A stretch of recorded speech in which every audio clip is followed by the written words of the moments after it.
I've been seeing a lot of people very curious about this new book that's coming out, the Star Wars Archives from Taschen. There was another volume in the series that was about the original trilogy, but now there's this new one which is devoted to the prequels. If you haven't seen one of these Taschen oversized art books, they're these huge, impressive things. And I think for people who like the prequels or who are interested in the prequels, it's exciting to see those movies get this kind of lavish deluxe treatment. The book's been generating some headlines too for containing interviews with George Lucas where he goes into several topics that he's rarely discussed in public before, including his original plans for the sequel trilogy, episodes 7, 8, and 9, the special editions of the movies, and all his mythology of the Force. So I was excited to get the book's author, Paul Duncan, to talk with me in a long interview about all of those subjects and a lot more.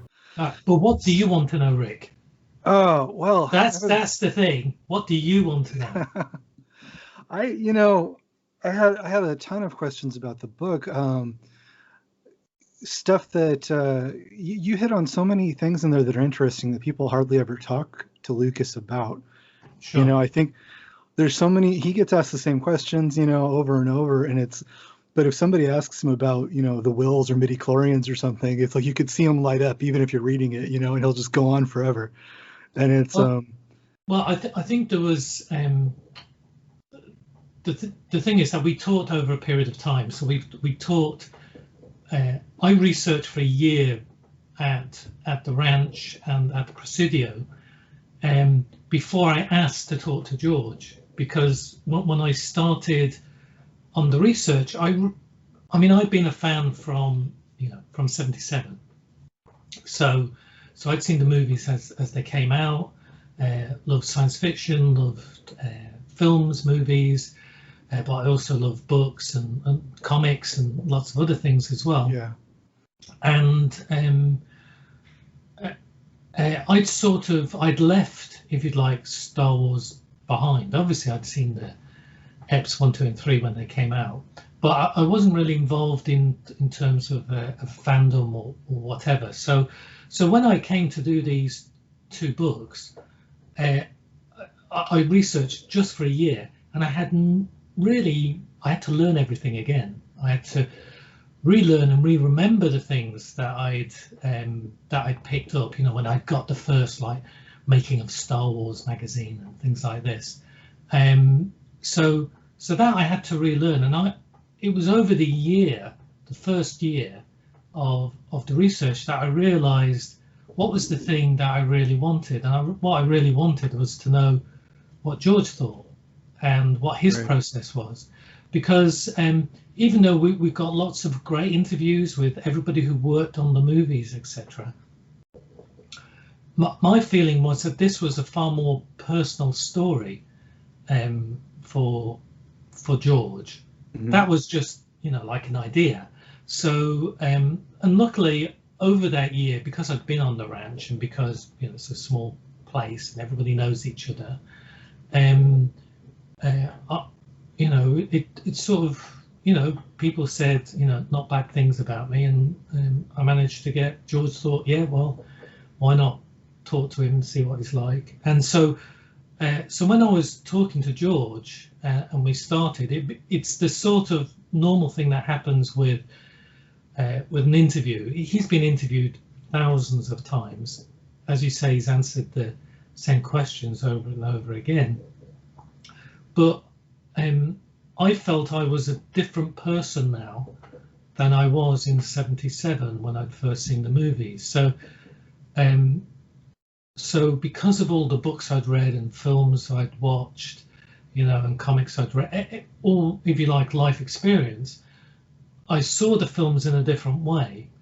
And so when I was talking to him, I'd already read his answers to those interviews. And so I did search out areas that perhaps may be of interest or maybe approached from a different angle, and to talk to him about those things. And I remember there was a time when he said, "Oh, this happened, and then that happened, and then that happened," when we first met on the first day. And at the end of that day, we said, "Oh," I said, "Well, I think I could get we didn't cover everything. Could I come back? And I was still researching on the ranch at that time. So we arranged like a week later or so at the end of my stay, and between those 2 days, what I did was I actually researched. I went into the because I had spent this year going through all the production documents and all the oral histories, etc., of the production. I thought, well, I think what George said was actually wrong. So I went back and I checked all the dates. So when I went to meet him, I said, oh, actually, this happened on this day, and this happened on that and that. So even though his impression was correct, if you like, the timeline was slightly off, and that two things sort of happened from that. First of all, George understood that I was taking this seriously, and I was researching it as a historian, not as a quote unquote fan. And the other thing about it is that I realized that what I wanted from George was not the facts and figures, because I could find those things out, mostly. But what I wanted from George was his impressions and his feelings about things and his ideas, and all the things that perhaps he hasn't really had time to talk about, or people haven't asked him before. So that was really the genesis of that. And luckily, because I'd done my research and he recognized that, it had the effect of him saying, okay, Paul's taking it seriously, etc. Don't want to speak on his behalf, but that's the impression I got. So that when I was asking him questions, we would have a conversation. It would go on down the line. You would follow you would follow a conversation to its natural conclusion, even if it wasn't about Star Wars. And then you would we'd go downstairs, have a bite to eat, lunchtime, break for lunch, and then we'd bring the dinner the lunch back up, and sit down in his office and carry on and chatting while we were eating. And then we'd pick up another line of thought, another thread, and pull at that and see where that led. So a lot of these conversations, as they're presented in the book, edited together, all the stuff that we've said on all these different days have been, all the quotes have been ordered, right? And sometimes he would tell the same story in a different way, and I would put or a different part of the story.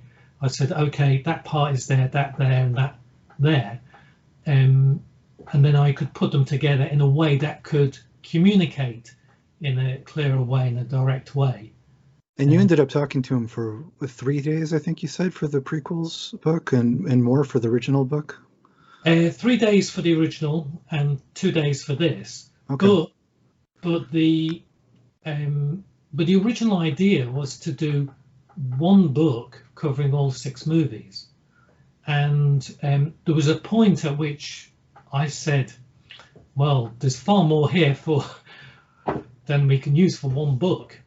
Yeah, it's so I said, well, we need to split this up. But when we were talking, we talked about all 6 movies, and I got, it was agreed for us to do, 2 books.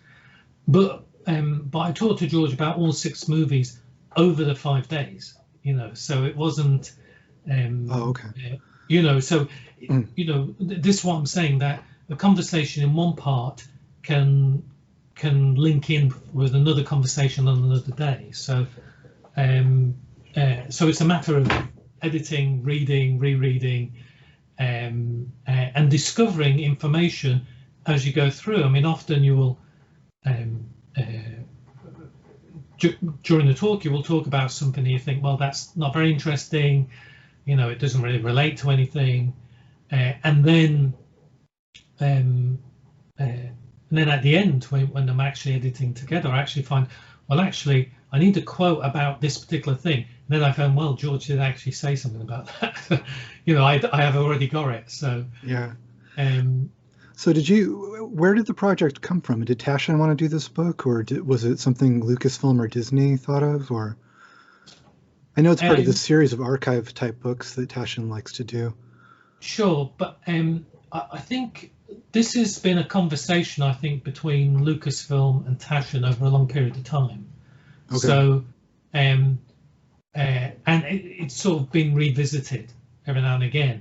And generally, we find at Taschen, some of the projects I work on, they have a very long gestation period. Right. So, for example, I did a book on Charlie Chaplin, I think around 2010, something like that. And I thought, well, it'd be great to do a big archives book on Chaplin, but that didn't happen until years later. And it was the same with Bond. When I first talked to the publisher, Benedict Taschen, around the year 2000, when I first met him, we talked about doing a Bond book, but that happened 10 years later. So these sort of ideas are always up there, and it's a matter of timing and access. Because often, if you have approached, say, a filmmaker, like I did a book on Pedro Almodovar, he didn't have time because he was working on a project, working on a film. So, and then he has some downtime. So, oh, now's a good time to come visit the archives and do the work that I need to do. So Star Wars was like up on the board as one of your ideas. For sure. So that's really what happens, is that it's about timing. When both parties are ready for the project to happen, they both say go, and then you go and you do it, and you spend time and money and resources, and you get the thing done.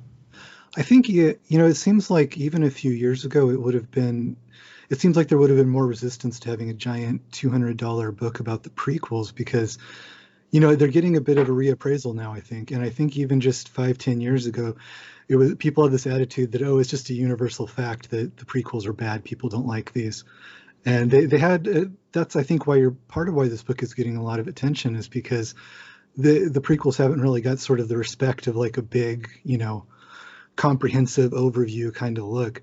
Did you get any kind of resistance to doing this book, or were they just like, because no, Star Wars, No, everybody was. I mean, as I said, when the book was originally one book with all 6, I mean, I had to sort of talk to both Lucasfilm and to Taschen about, can we, there's so much great material. By this time, I'd been looking through the materials, and I was finding so much fabulous artwork from all the movies. I was saying, look, we've got the opportunity here of doing great, and they naturally split into 2 trilogies. So there's 2 trilogies, but also there's a period of time between them. So it's not like it's one continuous process. So it just felt more natural. I mean, and when I talked to both Lucasfilm and Taschen and showed the materials, and just expressed this desire, everybody says yes.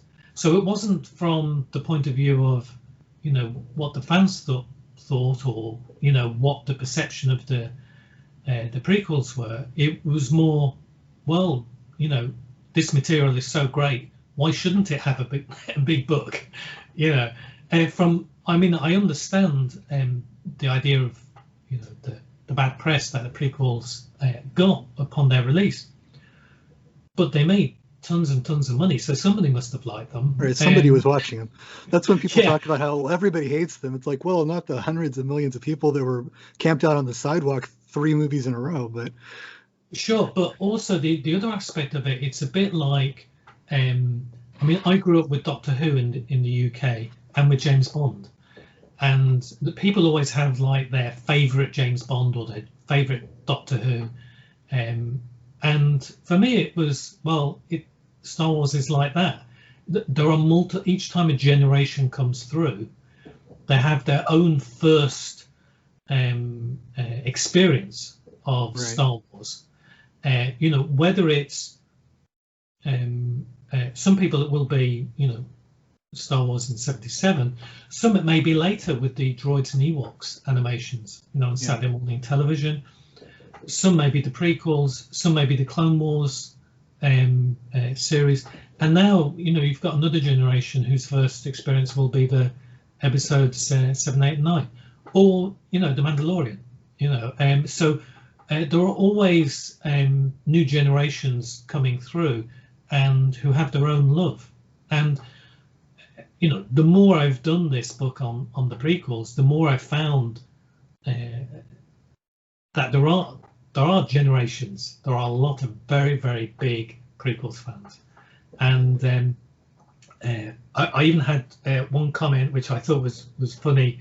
Somebody who's a fan of like the original trilogy, and who sort of begrudgingly told me, he said, "Well, I don't like the prequels, but the book is better than the prequels." He said he liked the book better than watching the movies. I think what your book does a really great job of, even if you like the movies or don't like the movies, I think the book shows that it's a really interesting story to tell, just the behind the scenes. I really like how you have the section on the special editions, because it's really interesting just to watch, even as somebody who I followed it at the time, but to see it all sort of in one book as one story like that, to sort of watch the technology develop from, young Indiana Jones Chronicles up through, and how they fought to film it digitally. And, it makes a really interesting sweep for a narrative for the book, to go through everything that they went through.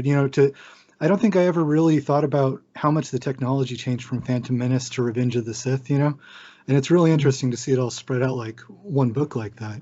And also all the stuff that Lucas has to say about it. There, I've always said that, like the prequels or not, they're incredibly complicated movies. There's like so much going on, and so much to talk about. But, I think that you hit on several things there that I think are important to realize. The first thing is that without the special editions, you would not have good copies of Star Wars now, because the thing that shocked me the most was just how bad the original negatives for Star Wars, the '77 edition. If they had not done the restoration, it's not just a special edition in terms of they changed things or added digital technology to it, but they saved that movie. You would not have it in any form whatsoever. Nobody realized just how deteriorated the material was. I think there's a quote from the head of Fox. At the time he was the head of the project, and he was showing they'd taken the original negative out of a cold mountain somewhere, out of frozen storage. They defrosted it, right, and they're showing it to George, and he says it was his most, this Fox exec is saying it was his most embarrassing moment, because the movie, which is, let's face it, one of the most iconic movies in cinema, made the most money, and therefore will make money in the future. To see an original negative like that, it was shocking. But so the work that they did is that every single shot in that movie needed cleaning. When they develop the physical idea of taking film, right, and developing it, and you have all these chemicals, and the chemicals have to be washed off, right, and the process had been so quick, hadn't been done, great, because they were under deadline, quality control, things like this. Then you've got the actual optical effects themselves, which are made from having all these different layers of film pressed together, photographed through an optical printer. So what they did for the restoration is, in the original neg, you would have like a piece of film, which is second generation of all this packed pieces of images, the mats, etc., that have been put together. So this bit in the film, that's their original neg, which you have multiple generations have been made before it's projected onto a cinema. They've gone back for the restoration to these original pieces, these short pieces of film, and they've restored those and then digitized those and then put them together digitally. And to recomposite hundreds and hundreds of things. Yeah. Yes, but they had to find all those pieces. Right. I mean, this is Ben Burt. There's a letter in there that I found which I included, and Ben Burt is sort of leading the hunt for these original pieces of film. Some of which have gone out to different film houses, because they've done different optical work on them, and they're in different archives, within Lucasfilm. So the thing is that this process saved, first of all, it saved the movies, and they were able to do better versions of the VFX. That's the first thing, and also the other thing you're talking about on giving an overall thread is that it's always the why of things that I'm looking for, and that's what George could supply. I mean, why did you do that, George? Sometimes it's difficult to get out of him because he doesn't quite remember, or you need to give background information in order before you can get into the why. You have to context, and really that's what I'm trying to do in the book. Yeah, that's I spend a lot of time in my first big Star Wars prequel video. That's what I start off saying is, the fans come at it from this point of view of, I like this, or I don't like that, or I wish he had done this, or I want this and I want that. And they never try to think about, well, why did Lucas do it? There must be a reason that Lucas did it the way that he did. And fans are just, they're like, well, I want this, I want that. And they're not trying to think, well, why did George Lucas come to it with, George Lucas wanted to do this for some reason. Isn't that an interesting question, And I think that's not how a lot of people think about it. Yeah, I mean, that's what I'm interested in. If you look at all the books I've done, on Chaplin or Bond or Ingmar Bergman or whoever I've done books on, I want to find out why. Why did the filmmaker do this? What was his thought process? But not just his thought process, but the physical aspect of making the movies influences what you can and cannot do. And I think that what's happened with Star Wars, which is similar to James Bond actually, is that there's a point at which the viewers, the fans, right, begin to feel a sense of ownership of the property. Right. Yeah. So it's like, that's part. Bond is now part of my family. Yeah. How can you do that to my childhood memories? Yeah. But it's because the connection has been so profound, so deep. If sometimes, as a viewer, you watch a movie, but you never know, if it's going to affect you or not. And then you watch it, and there's a certain point where you become involved, you become part of that movie. Like when you read a great book, or when you watch a great TV series, or read a great comic, there's a point at which the thing becomes itself, right, and you lose yourself completely in it. And there's a sense of engagement. There's a symbiotic relationship, if you like, almost, with the thing you're watching or experiencing, and that creates a connection which people often feel very deeply. And I think that this happens with Star Wars, and so people begin to forget that it has to be created. Right? They forget that somebody has to be at the other end, making decisions, thinking it up, having a certain plot, etc. And you become so engaged in it that you begin to come up with your own ideas because it's so involving, and you say, well, I don't think that's right, it should be this or it should be that, and that's because they care so much. You know, and it's to Lucas, these are such personal movies, you know. It's got to be very hard.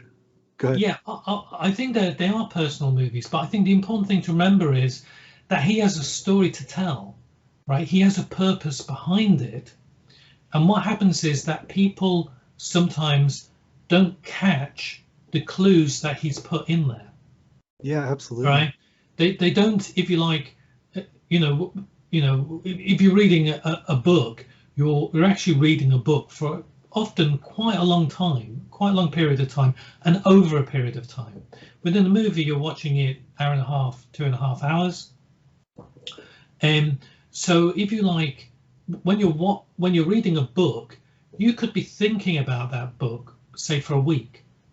And so if you're reading Of Mice and Men by Steinbeck, and you're thinking about the characters, and you're thinking about what the characters are doing, and their actions are symbolic of their character, and then and so you understand why the characters act the way they do, because you've spent a week or more reading the book and living with those characters and understanding the characters and the way they act. Within the 2.5 hours of Phantom Menace or whatever, right, the characters and the actions happening very quickly, and perhaps you haven't had time to unpack the characters and the meaning, right? And so what I'm trying to do in the book is to help you, not you particularly, Rick, but everybody, to understand what those characters mean to George and what they represent, so that the next time you watch the movie, you can perhaps see the movie through George's eyes a little bit more, and perhaps see the characters in a different way. So, for example, if you just follow the actions of Padme in The Phantom Menace, every single time that Padme, I mean, there are lots of things you can see visually, but everything that Padme does is about democracy. It's about asking other people what their opinion is and coming together to form a consensus. All right. Yeah. And there's at a certain point, this is why she goes to the Senate, etc. Even visually, I know that she's just there's her and her handmaidens, right? And she becomes one of those handmaidens, so that the Queen and the handmaidens, they all look the same, which is almost as if visually they are the same. It's a democracy, yeah? So there are lots of visual things going on there, but ultimately she acts in a democratic way. When she realizes that democracy within the Senate is failing, she then has to go back to her planet, and the plan is that the planet Naboo have the Naboo and the Gungans. These are two separate cultures, and it's only by bringing the two cultures together that the planet can be saved, right? So even though, me explaining it like that is very simple, but it denotes her character. Her character acts as her character is. In the same way that Anakin, throughout this movie, everything he does is by himself. He makes robots by himself. He puts together the pod racer by himself. Right? He wins the race by himself. Right? And then at the end, he destroys up, the drone ship by himself with R2. But again, all his actions are individual actions. They are not with others. Yeah. So right, and it's Lucas's theme of that the light side is selflessness, that you're acting for other people, that you put other people first, that you understand that you're part of a collective. And yeah, Padme is doing that much more than Anakin is at the beginning, because Anakin doesn't have that experience. No, because he's had to, survive, virtually by himself with his mother. And so the thing is, it's not that he's a bad person. He's obviously very kind. You see him do very kind things within the course of the movie, right? So what George is doing, he's setting up the idea that these are two characters who act in a different way, right? Who become connected, right? And so he's all the other 5 movies that he did that follow, right, are set up in that first movie, right? Because without that first movie, you don't know who the characters are and what their inner motivations and their inner selves tell them to do. Right. So, I think that's the main thing that people don't understand about Phantom Menace, is that it's meant to be part 1, and it's meant to introduce you to all these ideas and set everything up. And a lot well, they are numbered 1 to 6. Right, and it's the clue is there. The whole first half hour of Phantom Menace is to explain, look, this is what a Jedi is. Look, this is how a lightsaber works. And of course, if you've been a fan for 20 years, you already know it's part of that. But it's supposed to be part 1. I think a lot of people really struggled to understand that was a lot of things he was doing in there were for this to be your first Star Wars movie and for those other 5 to follow it up properly. But I think also what happens is that people have become so invested in Luke, Leia, and Han, so that having movies without them, is very difficult, So what George has to do, he has to introduce characters, and this can take a long time. So it's very difficult to do. Also, when I was doing the layouts for the books and selecting the images and putting them in each spread, for episodes 4, 5, and 6, there are actually very few scenes. If you have a look through the scripts, fewer scenes mean fewer sets to make, right? And a little bit more dialogue and action, etc., within those scenes. But ultimately, it's quicker to make. Fewer resources, etc. When you go to episodes 1, 2, and 3, I think they tripled. The scenes tripled. Yeah. If you have a look at the scripts and the scene numbers on them, you'll see. And I thought, oh, yeah. And then you realise, just how much more, how many more characters, how many more scenes, how many more environments, and them walking through the environments. So not only do you get, Jedi Temple exterior and Jedi, Council interior, you get other sets and scenes within that, and it's the same in every single scene. So those sort of things make you realize that there was a lot, if you like, the logistics of telling the story were far more difficult. And I think this is something that George does in all his movies. For instance, THX 1138, how do you have a scene in a completely all-white environment, right? So this was a thing for him to experiment and to think about. On American Graffiti, how is he going to have 4 or 5 parallel stories happening at the same time on the same night? And this, that was his thing. And then he transferred that to on Star Wars in '77. He said, how do I logistically get the characters to move around the Death Star? He separates the characters up, each of them having their own little mission. Mm-hmm. How does he logistically get them around there? How does he jump between one and the other, right? And then get them all back together and still have some sort of emotional resonance to it. So these are all, these are very difficult logistical things to do that you only find out in the edit. Right. So there was a great quote by Paul Martin Smith, I think, for the for Ep3, when there were all these scenes with. Do you know, just before the Anakin turn, spoiler alert, Anakin turns to the dark side. Yeah, I'm only on episode 2, so watch it. Sorry, Rick. I'm don't want to ruin joking. your day. Yeah.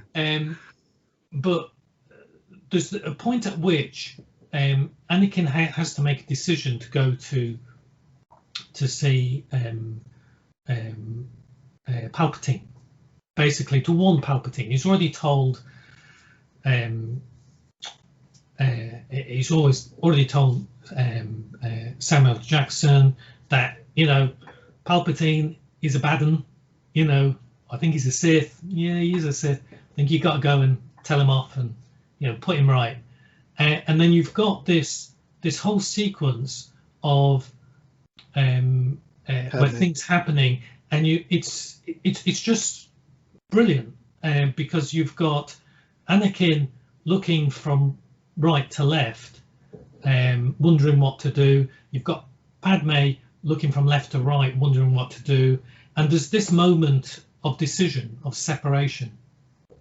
Now, that only came about because when they were editing it, there was a whole lot of material that was in there, and it was sort of messed up. And George said, this just isn't working. Let's just cut it all out. And they realized that there were resonances going on there that they hadn't really realized were there before.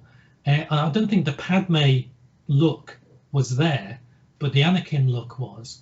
And so in the reshoots, because writing is rewriting and editing is re-editing, in the reshoots they took those images of Padme so that they could have that symmetrical idea and have them, you as the viewer, putting yourself in their shoes, understanding their points of view and understanding that a terrible decision is about to be made, and so that you can feel that the music and everything else.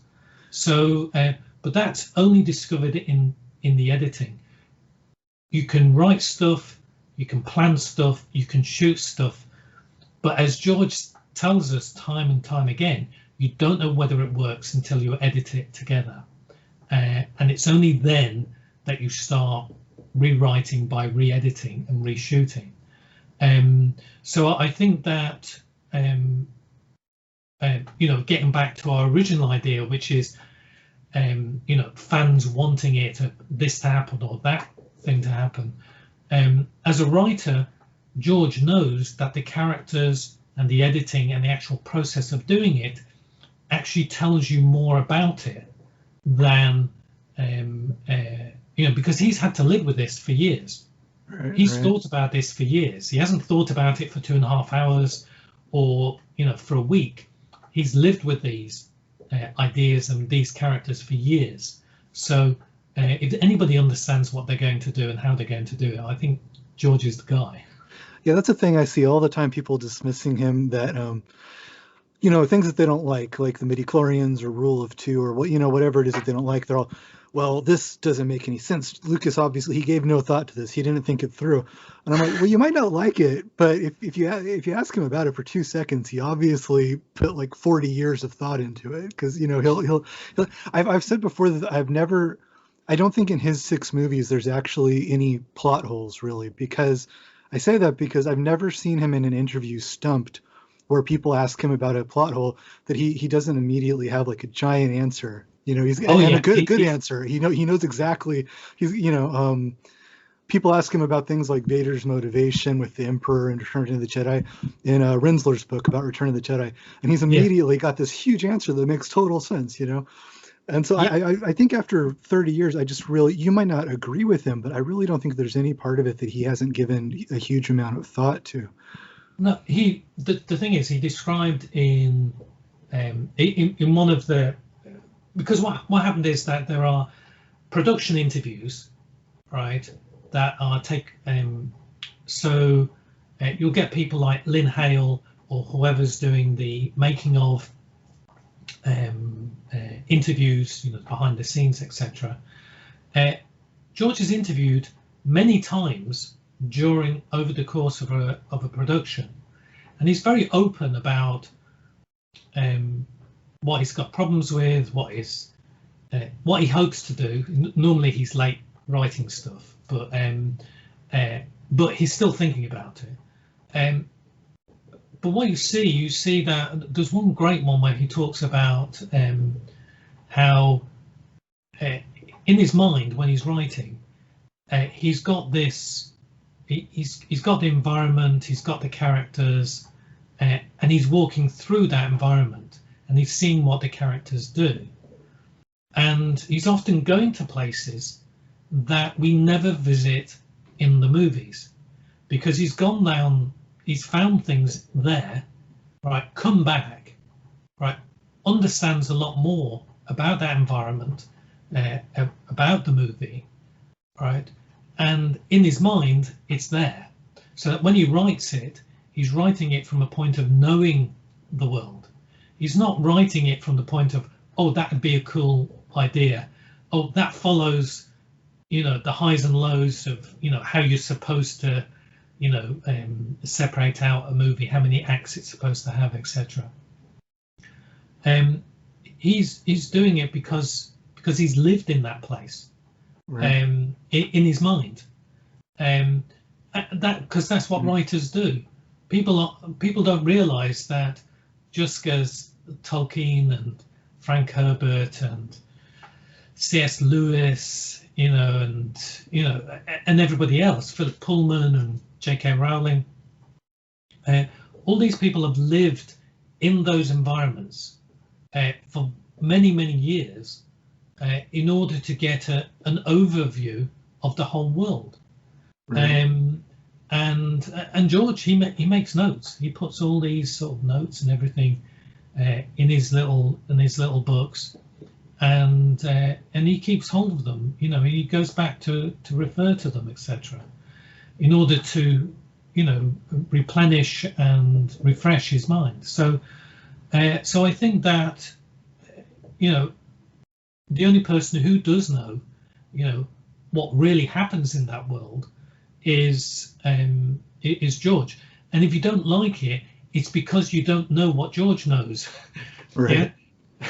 That there is something else. The reason why they don't turn left, at that particular moment, is because George knows if they turn left, they're going to run into something that'll stop them, achieving their goal. But if they turn right, that's actually the way out of the maze. Yeah, the one thing I keep seeing fans when they talk about the Midichlorians and they're upset about the Midichlorians and they keep saying, I don't understand why this is in the movie. I just don't get it. And it's like, okay, well, you don't understand, so why don't you try to figure it out? Isn't that an interesting puzzle? There, like, what do you think the reason could be? What do we know? And well, I always Google it. Yeah. I mean, George, there's points at which George is saying stuff to me. I'm thinking, is that right? Is that really right? And then I'm going back to, afterwards, I go back and I start Googling stuff, right? Because he's telling me stuff. Yeah, there are so many cells in the human body, right? Midichlorians is obviously mitochondria. Yeah. So I'm looking at mitochondria. I'm starting to research that, in order to get context and background. The thing is, people really, they sell George short, I think. They don't realize just how much he's actually read and researched. And he's a smart guy, when you're talking about other things besides Star Wars, he's when he talks about film, I mean, he's like, he's a film encyclopedia. And then you have the YouTube critics trying to tell him like, oh, this, there's a YouTube video I tear apart. This guy's trying to like lecture George Lucas on the 180-degree rule and how he thinks that the pods should have been filmed from the other side. And I'm like, really, you're gonna tell George Lucas like about screen geography? It's just crazy. It's not just that. This is the guy who, right? If you have a look at the original, Attack on the Death Star, when that happened, people couldn't believe how fast that was. Yeah, how fast cut it was. Yeah. People won't be able to, to pick up, on that, on what's happening, because it's happening too fast. Right. When he came to do the special edition, he actually speeded it up. He had the same amount of time, but he replaced, or John Knoll replaced the strip of film. Obviously, it's digital, but if you like, the period of time for that cut is exactly the same.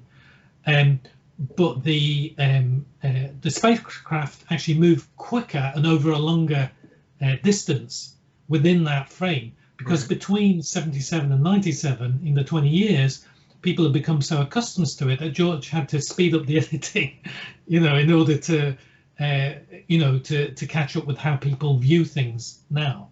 Yeah. So, the one person you can't tell about editing, I think, is George. Yeah, who invented a lot of the stuff, that everybody uses now. So, right. Yeah. Yeah. So you've done books on basically all my favorite filmmakers, or you've written or edited books on Chaplin and Kubrick and Hitchcock and Fellini and Bergman and Truffaut. So. What I think kind of the point of my first big Star Wars video was that it was that obviously George Lucas doesn't make the same sorts of movies as Fellini or Truffaut, but the fact that he was so personally involved and that he maintained control over the 6 Star Wars movies, I think it makes it the only kind of big blockbuster movie like that you can talk about in a kind of auteur kind of way, that you can talk about it all from being his point of view. How did it compare to you writing about George Lucas compared to writing about Hitchcock or Kubrick, or did you have a different approach to it? Because the thing is, I could actually meet George. That's true. Yeah. Yeah. I mean, normally the books I've done have been archives, where I go into the archives and I find materials that have never been published before. But the finding materials that have never been published before is like a marketing thing, right? Mm-hmm. That's the thing that you need to try and persuade people to spend the amount of money. But really what I'm looking for is a story.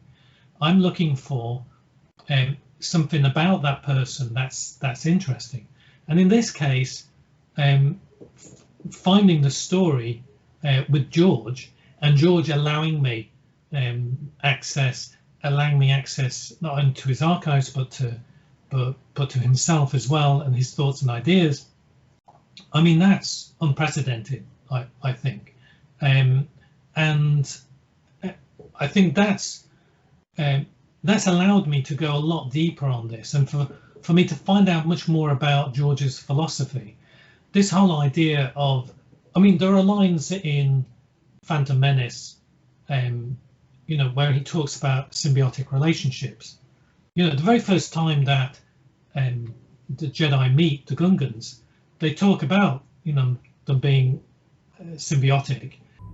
You and the Naboo form a symbiont circle. What happens to one of you will affect the other. You must understand this. We should know care about Naboo. And later,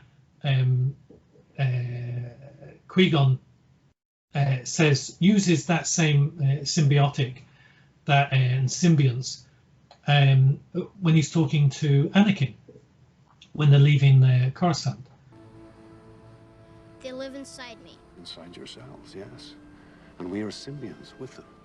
So when I first saw that, I completely missed that.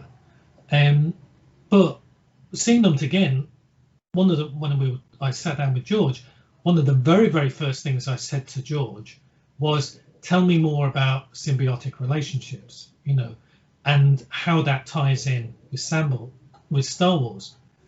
All right. And he says, well, that's what Star Wars is all about. Right. Yeah. That's one of those things. What you're saying, tell me about it. The whole thing is about that. Right. It's one of those things that if you really watch the movies, you could tell it's one of the very most important parts of it. And a lot of people just don't ever ask him about it. A lot of people aren't interested ever. Yeah, because they're interested in, the action or the characters, right. The thing is that the everything is interesting and as gauging as the action their characters are. There's a point at which you have to think there's something more to it Right. than that, and that's really, if you like, my journey on doing these books is me discovering that why I like Star Wars is because there's something inherently good and meaningful to me and to everybody else in it.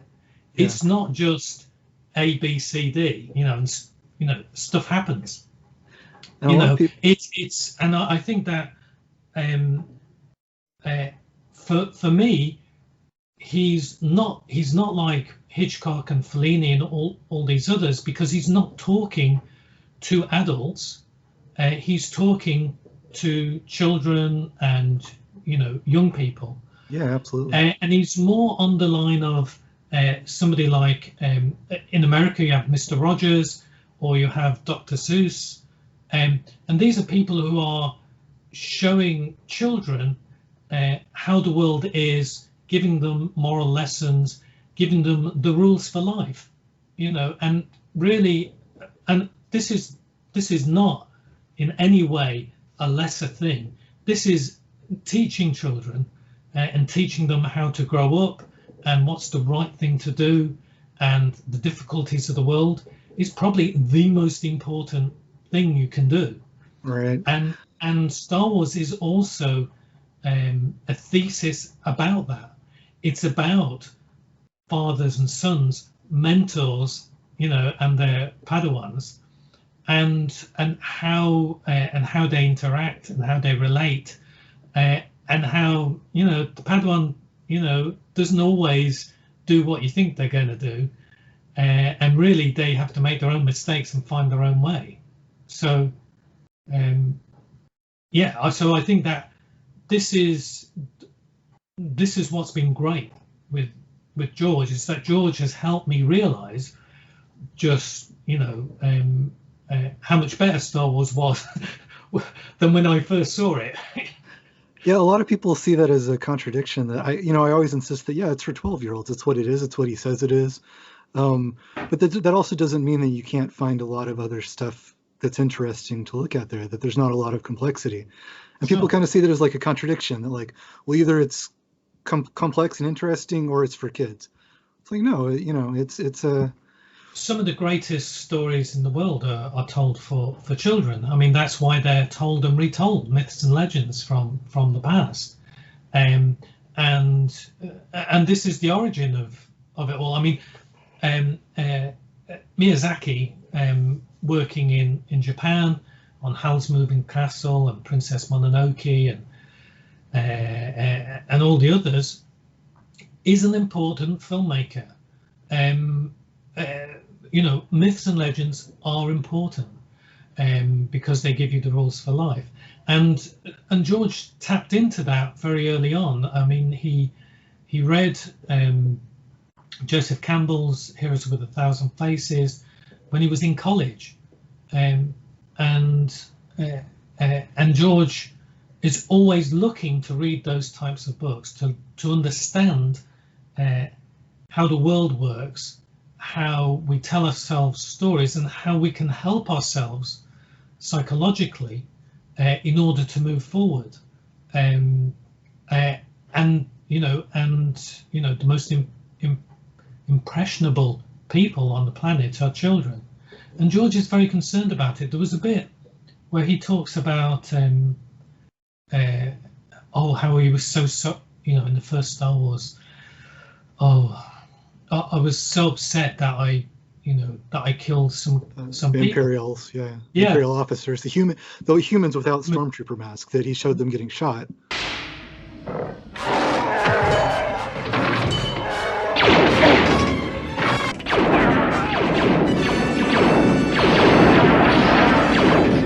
Yeah, and I said, but when was that, and why? And he says, well, children, if you show them something, they'll copy it, without thought, without knowing the reason for it. They'll just copy it because it's exciting, or it's something an adult has done, and that's how you first learn. You learn by copying.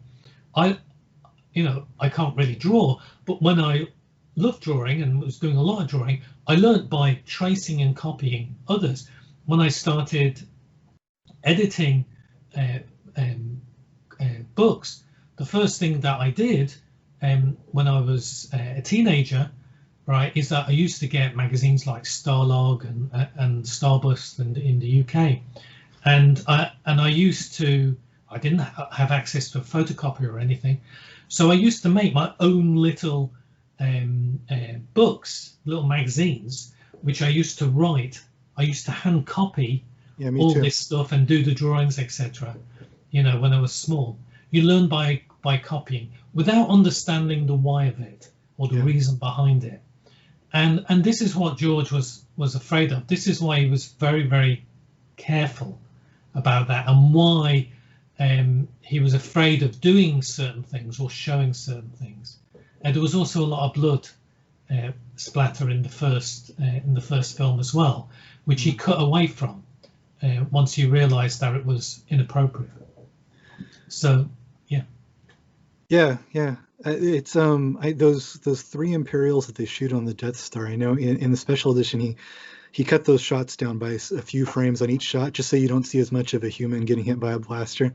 And a lot of fans were upset by that. I remember at the time that, he's becoming soft. He's making them, I don't know why it's so important to them to see an extra 6 frames of somebody getting hit with a blaster, but I could see why it's important to Lucas. That just that human pain shouldn't be a fun thing or part of an adventure. And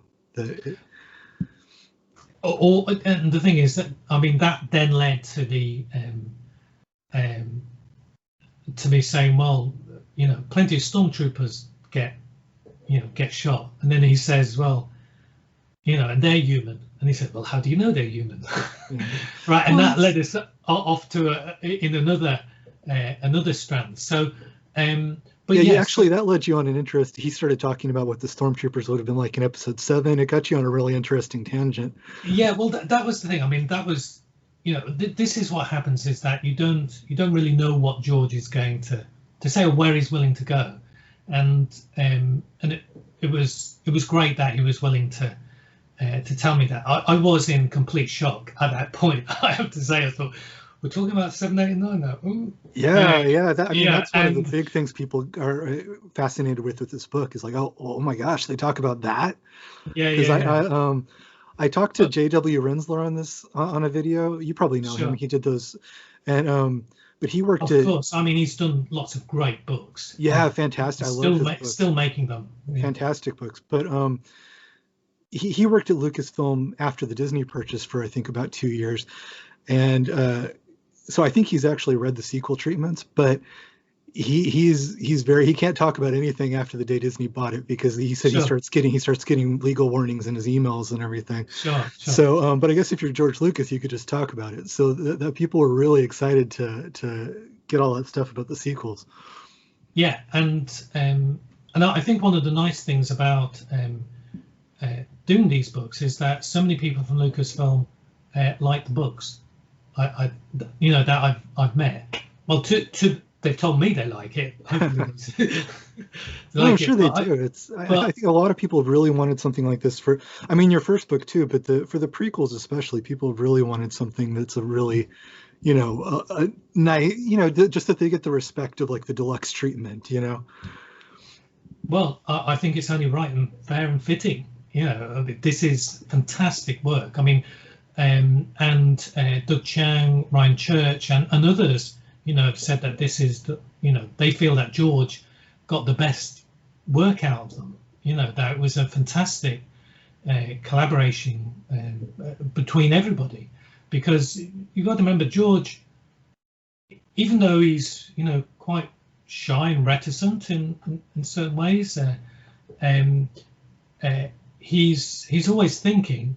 And he would be giving Doug and Ryan and Eric and everybody else, he would give them like little ideas or little trails to go off on, and they could completely explore. They had complete freedom to take their minds wherever they wanted, because that's what George wanted. He wanted their input, he wanted their ideas, and and I think it's great because he had that collaboration with Joe Johnston and Ralph McQuarrie previously on the first trilogy, and others. You know, I'm not just saying those people, but everybody who was involved, and George, you know, really appreciated that, and the VFX people, who all had ideas, and they all had their own style or imprint in everything that they did. And what George was great about was being able to spot what was great and what fitted into his overall view, and direct them, you know, slowly corral them into that place where they could produce something that was very close to the end, so that George could then write the script in that environment with those objects. And that in that way, the reason why the script could never be finished is normally because, you know, it hadn't been designed yet. Once it had been designed and George had the environment, he knew where to put those words and those characters in it. And again, writing is rewriting, editing is re-editing, and filming is refilming. And I think that it's also underappreciated, not only the collaboration that George got out of people, but also that the overall process of filmmaking, we haven't even talked about digital, but the overall production process that George made, the idea that you make a film in previs, right? You design everything, concepts, put all those concepts into previs, sometimes designing in the previs, as Ryan Church and Eric Tiemens were doing on episodes 2 and 3. Those being seen as they were being filmed, or sometimes they were filming before things had been designed, and they put them in afterwards. And then George editing together, then seeing it, realizing that the structure of a scene or the structure of the movie, the way things cut back and forth had to change, re-editing it, refilming in order to make everything right and flow again. And then refill, you know, there'll be more VFX coming in now, so to be able to see better. Maybe there's another idea. Maybe we should have a sequence in the droid factory. It's a bit slow here. Let's cut out a couple of scenes and put in a droid factory scene, right? And then that way, you know, the scene with Boba Fett getting his, Jango Fett getting his, getting killed, is, you know, that's a bit strong. So let's off, you know, for young viewers, that's going to be very difficult, maybe. So let's have a scene, a funny scene with C-3PO's head coming off and then being put back on, etc., in order to have something to alleviate, you know, the angst of the other plot thread going on. Die, Jedi gods! What did I say? So these are things that George is thinking about. Okay, now we need to design that, we need to film it, and we need to put it in order to finish the movie. So if you like, the actual production process is done in a way that nobody else really does or acknowledges. And I think this is, you know, if you're talking about George as author, you know, he is literally writing with pixels. I mean, that's it reminds me of Chaplin a little bit, the way that, because Chaplin was one of the only people that he owned his own studio, and he had the freedom. If I want to work on this scene for 3 months, I'll just do this scene for 3 months, you know, or 2 years. Right? Yeah, or 2 years. I mean, City Lights. He filmed years. He filmed City Lights for a year, right? Then junked it and started again from the beginning, often doing the same scenes, but you know, with one of the characters wearing a different dress, you know, so he knew, you know, it was redone. But the I mean, I absolutely agree. I think that the only person, you're quite right on Chaplin. Chaplin is the only person I would consider, right, a complete auteur, in the sense that writes, directs, acts, Music. edits, music, owns his own studio, and owns his own distribution company, United Artists. So he actually said where each film actually went, so he controlled all the marketing, etc. You know, other than the cinematography by Roland Totherow, you know, on the Chaplin movies, he did it. He did everything, you know, and George, you know, is in the same league there, you know, because what they're doing is it means that everything they do comes completely from them, from their own life story, their own life history, their own philosophy, and so really, you know, George is a complete auteur, and should be recognised as such, I think. Yeah, definitely. But also willing to collaborate, like you were just saying, because that's one of the crazy things I always see from people that don't like the prequels or don't like Lucas, is they have this idea that he was surrounded by yes men and that all his coworkers were afraid of him. I asked Rensler about that, and he just started laughing, you know, because Rensler actually worked with him for years. Sure. But if you actually talk to anybody that works the same, I think that's I mean, I asked something like that, I think, to Doug or I think some others as well. I think it was Doug who said, Doug Chang, he says, yeah, people only said yes when the cameras were on. Right. And they just said, especially the art department, they just say it was open season. We could do anything. It was the most creative job they ever had, you know? Yeah, it's, again, it's marketing, you know? Right. I mean, the reality of the situation is often different. So I'm trying to, you know, in the books, I'm trying to give a more realistic view of it. And also there's, I think people, they fail to realize that George does have final say on everything in the movies. Yeah. You know, so they are his movies completely. And there's a great line where he says, people, or I said, you know, people feel they own the movies, and he said they don't own the movies.